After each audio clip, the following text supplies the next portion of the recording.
Привет, это Навальный, и это видео я делаю для того, чтобы вы помогли мне задать один вопрос одному парню, у которого завтра большая пресс-конференция. Разговор с Дмитрием Медведевым. 5 декабря в 12:00 по московскому времени. Итак, 2 дня назад мы выпустили расследование про госбанкира Костина и его возлюбленную, телеведущую Наилю Аскерзаде, к ногам которой он щедро бросает все, что ему удается украсть в Государственном банке. Квартиры, дома, яхта, ну и, конечно, личный самолет за 4 миллиарда рублей. И в это просто сложно поверить. Ну как можно украсть здоровенный новенький самолет? Это не какая-то безделушка. И мне пишут люди и спрашивают, как может работать такая схема? Сначала записываешь самолет на дочернее предприятие банка, потом на свой офшор, и все, до свидания. Ну а как же там контролирующие органы, ФСБшники, специально прикомандированные к банку? Это же нельзя скрыть, заметят. Вот и мы тоже удивлялись, но сегодня я готов дать вам ответ. Мы подумали, что госбанкиру Костину так легко украсть самолет для своей любовницы может быть только в одном случае. Если он по этой же схеме ворует самолеты и для более влиятельных людей. Ну, таких, про которых никто не будет задавать лишних вопросов.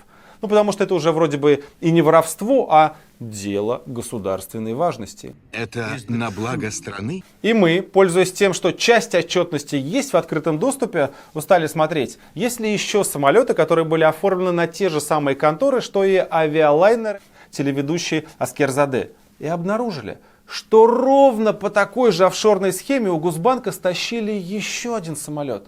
Большой, красивый и очень дорогой. Отгадайте, кто на нем летает? Наша старая знакомая по фильму «Он вам не Димон».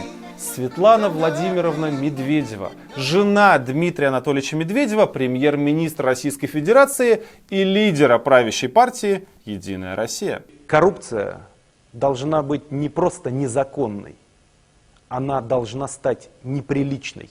Смотрите, как все просто. Вот схема того, как собственный самолет появился у Наили. Сначала он принадлежал ВТБ лизингу, потом был продан офшору с Белиза, называется If Company Limited. Ну и с тех пор оказался в фактическом пользовании Наили. И здесь то же самое. Сначала самолет с бортовым номером МСК-СМ принадлежал дочерней структуре ВТБ. Потом, на следующий день после самолета Наили, этот самолет переписали на тот же самый офшор. А на самом деле все это время им пользуется жена премьер-министра Медведева. То, что белизский офшор владеет еще одним самолетом, найти довольно просто. Достаточно просто погуглить название офшора, и это будет одной из первых ссылок. Дальше чуть сложнее. Самолет летает очень много. Он просто не вылезает из Европы. Он только в этом году там был 39 раз. Но для того, чтобы понять, кто им пользуется, нам нужна не Ницца и не Лондон. Из списка мест, где самолет побывал за последние 4 года, мы выдергиваем, такие самые, что ли, нетрадиционные места, где прибытие высокого гостя на частном самолете станет новостью. Оренбург нам подходит для этих целей идеально. Самолет там был 9 октября 2015 года. Мы просто набираем в поиске по новостям Оренбург, выбираем нужную дату и смотрим, чем же в тот день жил Оренбург. Ага, Светлана Медведева оценила работу Оренбургского, то, что нам нужно. Светлана Медведева была в этот день в этом городе, и в аэропорту ее встречал лично губернатор. Повторяем упражнение уже с полетом в Уфу год спустя, в ноябре 2016 года. Также ищем по новостям и находим то же самое. В этот день в Уфу прилетала Светлана Медведева и осматривала там диагностический центр. Несмотря на то, что Светлана Медведева категорически не публичный и сверхохраняемый человек, нам все равно удается найти приличное количество упоминаний ее частных визитов и по России, и за границей. И все они совпадают с перемещением частного джета ВТБ. Кемерово.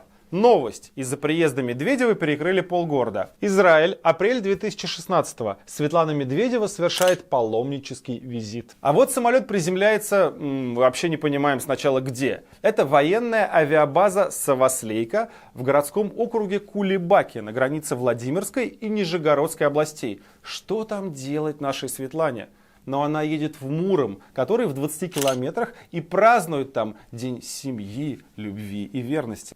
Дальше визит в Санкт-Петербург, посещает Кронштадтский морской собор. Иванова ее видит на открытии дачного фестиваля в Плесе, что логично, они с мужем там главные дачники. Ну и мое любимое. Июнь 2017 года самолет прилетает на Кипр, и мы находим фотографию Светланы Медведевой в этот день на Кипре, выложенную местным гидом-таксистом. Дальше еще раз с Муром, и это следующий фестиваль семьи, любви и верности. Ведь семья, любовь и верность – это общие и главные для каждого ценности. И уже в этом году, в марте, Иерусалим, там она приложилась к святыням, ровно в то время, когда там был самолет. Ну и летом в Санкт-Петербурге опять Кронштадт, в этот раз с Бегловым. По моему указанию ведется масштабная антикоррупционная работа. Даже какие-то греческие авиалюбители с острова Кос, отслеживающие перелеты на свой остров, обнаружили, что летом 2012 года на этом самолете к ним прилетали Светлана Медведева и Илья Медведев, тогда еще 17-летний сын Дмитрия Медведева. Так и написали у себя на сайте прямым текстом. А ведь именно семья – это необходимое условие гармоничного и счастливого развития любого ребенка. Я на всякий случай проговорю очевидные, но важные вещи. Супруге премьер-министра не полагается личный самолет. Семья Медведева может путешествовать и отдыхать только за свой счет. Любые другие сценарии – это либо воровство из госбюджета, либо взятки от олигархов. Отпуск и путешествия своей жены может оплачивать только Медведев лично. Потому что, кстати говоря, ей самой, Светлане, оплачивать просто нечем. Она никогда не работала и дохода не имеет. А у Медведева есть зарплата. Кстати говоря, огромная, 800 тысяч в месяц. Но всей целиком его месячной зарплаты хватит на оплату 1 часа полета самолета Светланы Медведевой. В целях дальнейшего противодействия коррупции считаю правильным ввести контроль за расходами лиц, занимающих государственные должности Российской Федерации. Так что, может быть, это банк ВТБ оплачивает полеты жены премьер-министра, и это Коррупция. либо какой-то олигарх за него платит, и это Коррупция. либо платит подконтрольный фонд, как это мы описывали в фильме «Он вам не Димон». Это Коррупция. Ну и последний вариант только в том, что платит сам Медведев деньгами с, я не знаю, секретного заграничного счета, ворованными деньгами, потому что других там быть просто не может. Конечно, борьба с коррупцией, вот такая масштабная и системная, она только началась. И мы будем ее вести решительно, системно и последовательно. Лично я склоняюсь к первому варианту. Шустрый банкир Костин обеспечивает коррупционную схему для жены Медведева и оплачивает полеты деньгами Госбанка. И себя не забывает. Включил и свою любовницу в этот пакет эксклюзивных услуг. Ну и возвращаясь к тому, с чего я начал. Зачем гадать, если можно спросить? Завтра у Медведева большая пресс-конференция. Ее будут показывать по 20 каналам сразу. И я обращаюсь ко всем журналистам. Может быть, ребята, среди вас найдутся честные люди, которые зададут Медведеву конкретный вопрос. Ваша жена пользуется самолетом Bombardier Global 5000 за $50 миллионов. Она налетала много часов, и просто эксплуатация лайнера ей обошлась в десятки миллионов рублей. Кто за это заплатил? Кому принадлежит этот самолет? Ну а вас всех, дорогие зрители, я призываю следить за этой конференцией, ждать, найдется ли все-таки честный и смелый журналист. Спасибо большое вам, Дмитрий Анатольевич, и спасибо, что у вас такая замечательная память. Это еще раз говорит о том, что вы инноватор и молодой президент с большими перспективами. Анатольевич, на самом деле... Приятно слышать. И писать в комментарии всем 20 телеканалам с хэштегом «Самолет Светланы Медведевой». Наша задача – сделать этот вопрос главным вопросом пресс-конференции. Все должны узнать, что такой вопрос есть, и послушать ответ. Ну или узнать о том, что ответа, как обычно, не будет. Все чушь, муть и компот.